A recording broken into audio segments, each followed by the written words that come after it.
For today's video, I'm going to provide you the latest travel requirements for all US citizens going to Philippines. Please take note that US citizens do not need a visa to travel to the Philippines.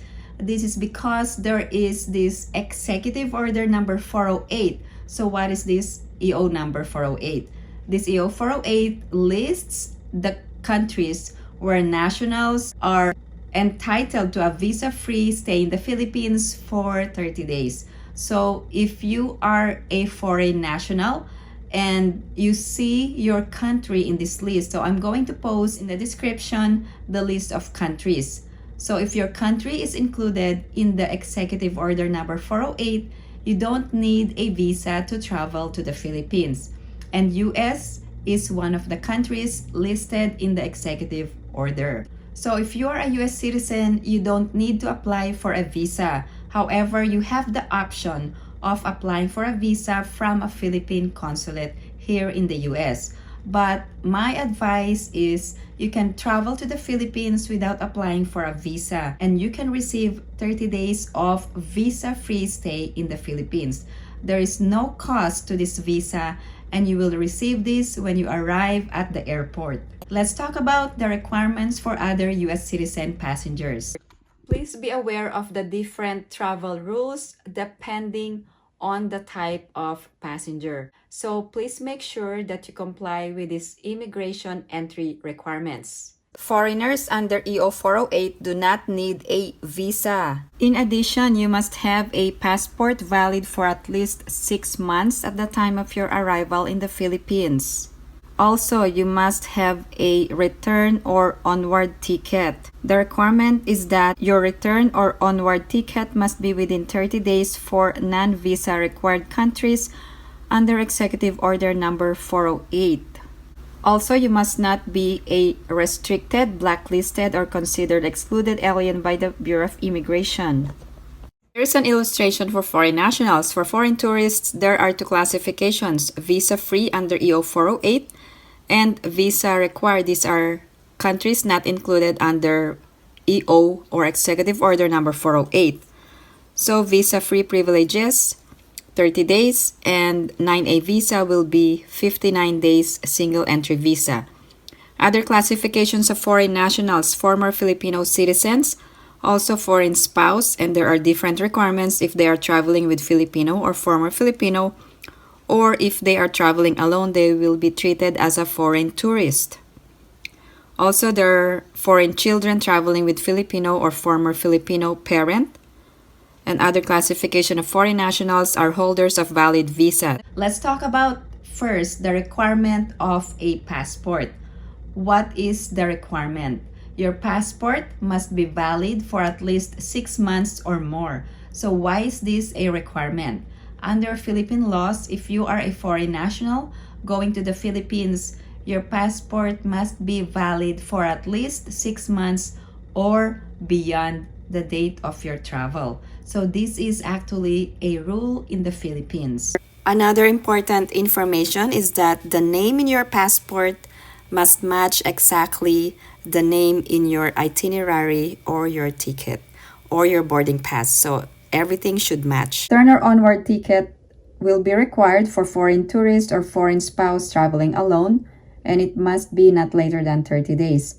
If you are a former Filipino citizen, you are entitled to a balikbayan privilege of 1 year stay in the Philippines. Also, return or onward ticket is not required for former Filipino citizens. Let's talk about the e-travel registration.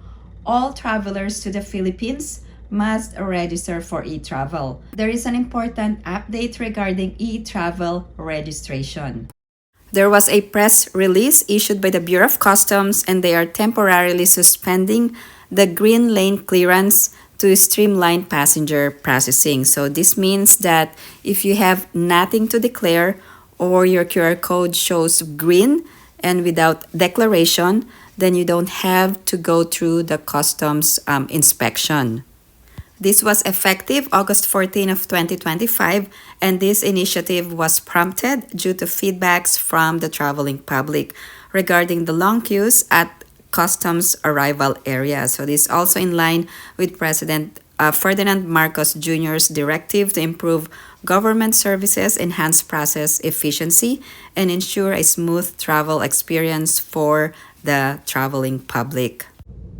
All passengers going to the Philippines, whether you are Filipino or non-Filipino, must register for e-travel within 72 hours. Make sure that you register for e-travel before you arrive at the Philippine airport. There are several notices at the airport, and it says that the e-travel registration is mandatory. Another important information is that if you're going to bring money or take out money from the Philippines, you also need to declare the currencies, whether US currencies or Philippine currencies, so depending on the amount. And then failure to register for e-travel may be a cause for denial of entry. So I recommend to register for e-travel within 72 hours or within 1 day, 2 days, or 3 days of your travel to the Philippines. There are two options when registering for e-travel. First, you can search the website etravel.gov.ph and make sure that you go to the correct government website. Second option is you can download the eGov app, but based on my experience, I actually used my personal computer and registered for e-travel. You will also need a selfie or picture, so make sure to upload a picture from your computer or phone, or you can also take a selfie.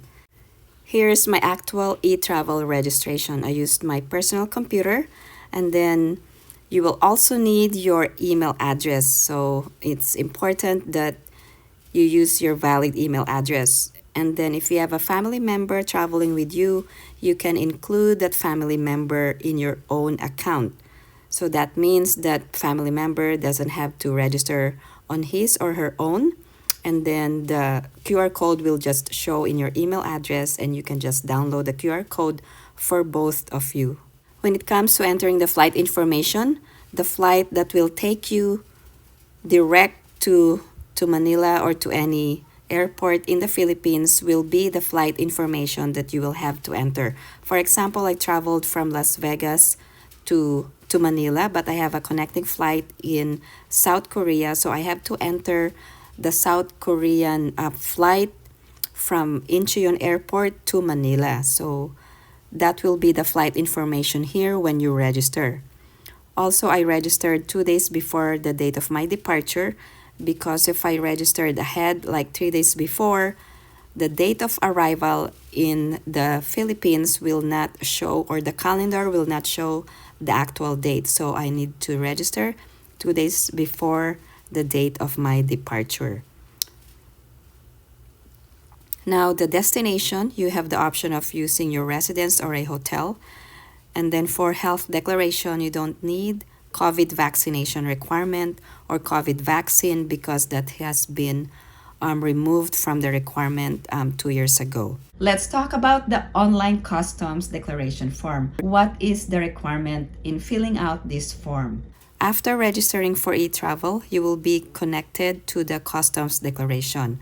Now, you have to declare your customs baggage and also the currencies that you will be bringing to the Philippines. Please take note that you will also have to enter the information of the family member that will be traveling with you, including the number of baggage or hand-carried baggage. And then just follow the instructions in entering the information. Let's talk about goods and currencies when traveling to the Philippines. What is considered as a personal item as opposed to items that are considered for sale or for commercial use? If you have items that you bought from the US and you are bringing it to the Philippines, the question is, are these personal items or are these for commercial use or for sale? If these are for personal use, then it is exempt from the customs duties and taxes up to a certain amount. And then for other goods or purchased acquired abroad, there are some questions regarding the Philippine currency and other items that you will have to declare if it exceeds the quantities for personal use or you are using it for commercial purposes. But if you have nothing to declare, just enter no. And then if you have anything to declare, just enter the information, the amount, and then the description. So based on my personal experience, I have some items that I wanted to declare. So I put like $100, and then you can also declare other goods that are not mentioned in the questionnaire. Just enter the quantity or the goods and then the description of the items that you will be bringing to the Philippines. And then when I entered the customs area in the Philippines, they only asked me what I have to declare.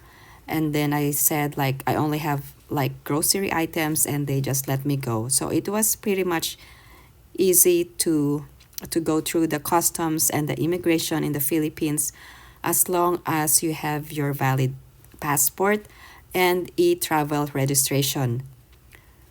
I wasn't asked any more documents aside from my US passport and e-travel.